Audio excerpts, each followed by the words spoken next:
Assalamualaikum warahmatullahi wabarakatuh. Saya Farudin Narko dari kelas IPA 2. Di sini saya akan menjelaskan tentang siklus nitrogen, siklus fosfor, dan juga efek rumah kaca terhadap lingkungan. Siklus nitrogen disebut juga unsur terbesar di atmosfer dan peranannya bagi kehidupan. Siklus nitrogen adalah proses berulang atau konversi unsur nitrogen menjadi berbagai macam bentuk kimiawi yang akan bergerak melalui komponen biologis maupun non-biologis. Walaupun ada banyak nitrogen di atmosfer, tetapi ia memiliki ikatan yang sangat kuat dan masih berupa gas nitrogen. Gas nitrogen ini bersifat non-reaktif, dengan kata lain susah untuk bereaksi, sehingga tidak bisa digunakan secara langsung oleh tanaman dan hewan. Gas nitrogen harus melalui proses yang cukup panjang untuk dikonversi menjadi senyawa organik yang bisa bermanfaat bagi kehidupan. Siklus nitrogen yang pertama yaitu proses perpindahan nitrogen dan atmosfer ke dalam tanah melalui akar tanaman. Tapi sebelum itu harus melalui fiksasi nitrogen terlebih dahulu. Fiksasi sendiri ini memiliki arti mengonversi unsur menjadi bentuk atau unsur yang bisa digunakan atau bermanfaat. Ada dua cara dalam melakukan fiksasi nitrogen, yaitu melalui bakteri pada akar tanaman legum atau rhizobium, bakteri dan mikroorganisme di dalam tanah, dan juga proses geofisika dengan panas dan tekanan yang tinggi seperti sambaran, tilat. Namun mayoritas proses fiksasi ini dilakukan oleh bakteri. Sedangkan untuk fiksasi nitrogen melalui sambaran petir terjadi ketika nitrogen di atmosfer yang terkena sambaran petir akan pecah menjadi senyawa lain seperti nitrat, NO3-. Nah, kita bahas fiksasi nitrogen oleh bakteri pada akar tanaman legum dulu ya. Pertama, nitrogen akan diserap oleh tanah dan akan diolah oleh nodul pada akar tanaman legum yang terkandung bakteri rhizobium atau azotobacter. Bakteri tersebut fungsinya untuk mengikat gas nitrogen yang akan digunakan dalam proses metabolisme tubuh tanaman. Di dalam akar inilah nitrogen akan dikonversi menjadi amonia NH3. Gas nitrogen di atmosfer menjadi amonia NH3 dibantu oleh bakteri rhizobium. Nah, selanjutnya amonia akan dikonversi menjadi amonium NH4+ yang kemudian menjadi nitrat atas bantuan bakteri nitrifying pada akar.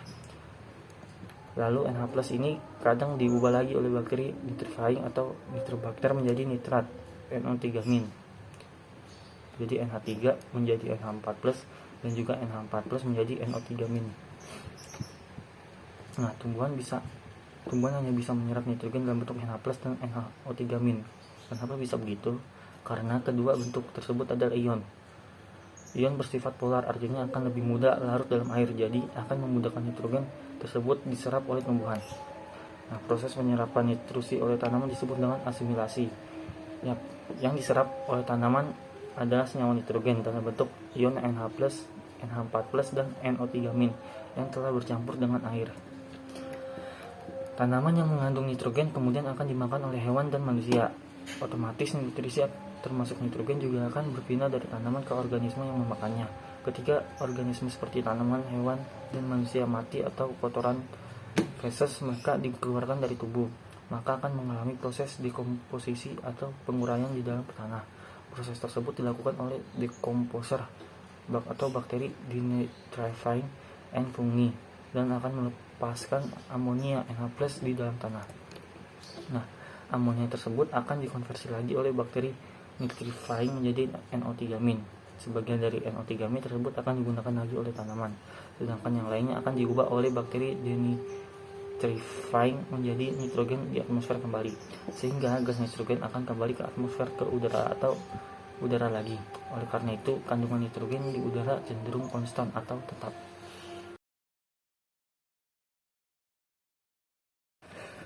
Nah, selanjutnya ada siklus fosfor, unsur yang tidak terdapat di atmosfer. Pada siklus fosfor ini hanya ada sedikit organisme yang menguraikan batu, yaitu beberapa bakteri yang termasuk ke dalam bakteri litotrof atau pemakan batu.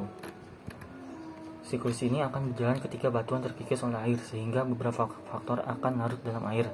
Nah, fosfor yang larut tersebut akan diasimilasikan kepada tanaman, yang selanjutnya tanaman tersebut akan dimakan oleh hewan dan manusia. Setelah itu proses dekomposisi akan sama dengan yang terjadi pada siklus nitrogen, di mana daun atau tanaman, kotoran feses manusia dan hewan atau kematian akan jatuh ke tanah dan diuraikan ke dalam dekomposer atau organisme pengurai, sehingga fosfor akan kembali ke tanah atau air dan akan diasimilasikan kembali ke tanaman. Begitu seterusnya siklus terjadi. Fosfor berasal dari batuan litosfer. Batuan sendiri berasal dari kumpulan mineral. Nah, salah satu mineralnya ada fosfor. Selanjutnya, batuan tersebut akan mengalami erosi, baik disebabkan oleh air hujan maupun pelapukan batuan oleh lumut. Ketika terkena air hujan, batuan akan mengalami pengikisan dan beberapa ada yang masuk ke perairan. Sebagian lagi tetap berada di atas tanah. Namun mineral yang terkandung akan ikut terkikis dan larut bersama air menuju lapisan tanah yang lebih dalam. Ketika batuan mengalami erosi dan terbawa aliran air, maka air tersebut bisa diserap oleh akar tanaman melalui proses asimilasi. Tanaman akan mengandung fosfor untuk menunjang pertumbuhan dan kehidupannya. Kemudian tanaman tersebut akan dimakan oleh hewan herbivora atau pemakan tumbuhan dan manusia, sehingga fosfor akan berada di dalam tubuh hewan dan manusia untuk menunjang kehidupannya. Daun-daun yang jatuh atau tanaman mati akan jatuh ke tanah. Selanjutnya akan diuraikan oleh organisme dekomposer seperti jamur dan bakteri. Begitu juga dengan hewan yang mati dan kotoran atau feses yang jatuh ke tanah juga akan diuraikan oleh dekomposer, sehingga dekomposer akan mengandung fosfor. Dengan begitu, tanah akan mengandung fosfor yang kemudian akan diserap lagi oleh akar tanaman dan dimakan oleh hewan. Tapi ada juga sebagian lain yang terbawa oleh aliran air menuju badan air atau perairan lagi. Di badan air terdapat organisme yang membutuhkan fosfor untuk menunjang kehidupannya. Nah, ketika organisme tersebut mati, maka akan mengalami proses dekomposisi. Kemudian air akan diserap oleh tanaman dan ada yang mengendap ke dasar perairan atau sedimentasi. Dari proses kedua atau erosi sebenarnya ada dua pilihan. Pertama, bisa diserap oleh tanaman seperti yang terjadi pada proses ketiga, asimilasi. Kedua, masuk ke perairan dikonsumsi oleh organisme air atau akan langsung mengendap ke dasar perairan dalam proses sedimentasi. Semakin lama sedimentasi tersebut akan menghasilkan batuan sedimentasi, sehingga balik lagi ke siklus awal. Begitulah siklus fosfor terus berlangsung. Nah, itu dia proses terjadinya siklus fosfor. Dari sini kita tahu kenapa sih reservoir fosfor banyak dalam bentuk batuan litosfer atau batuan sedimen. Ya, karena itu tadi batuan harus mengalami erosi terlebih dahulu dan akan terbawa oleh air ke badan air, kemudian mengendap dan menjadi batuan sedimen. Selain itu, fosfor juga bisa berupa mineral terlarut di lautan dan daratan dalam bentuk ion PO4-3-. Dan terakhir, bisa berbentuk biomasa organisme. Pada saat diserap tumbuhan, dimakan hewan, diuraikan oleh dekomposer.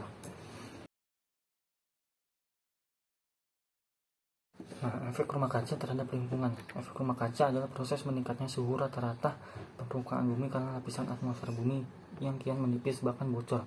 Hal ini menjadikan cuaca di bumi makin panas karena sinar matahari yang tidak lagi terhalang oleh lapisan atmosfer. Penyebab efek rumah kaca yang pertama adalah penebangan liar dan pembakaran hutan. Yang kedua yaitu penggunaan bahan bakar fosil secara berlebihan. Yang ketiga, pencemaran laut. Keempat, industri pertanian. Kelima, limbah rumah tangga. Keenam, industri peternakan. Dampak efek rumah kaca yang pertama itu karena pemanasan global. Hal ini mengancam seluruh ekosistem akibat kenaikan suhu bumi. Yang kedua, mencairnya es di kutub yang juga mengancam ekosistem. Nah, mencairnya es ini menyebabkan kenaikan air laut sehingga menenggelamkan daerah-daerah rendah. Yang ketiga, laut akan menjadi asam karena konsentrasi gas-gas rumah kaca meningkat. Asamnya air laut akan mematikan terumbu karang dari ekosistem lainnya. Yang keempat, menipisnya lapisan ozon, membuat sinar ultraviolet menjadi berbahaya sampai ke permukaan bumi. Nah, sekian penjelasan dari saya, kurang lebihnya mohon maaf. Terima kasih. Wassalamualaikum warahmatullahi wabarakatuh.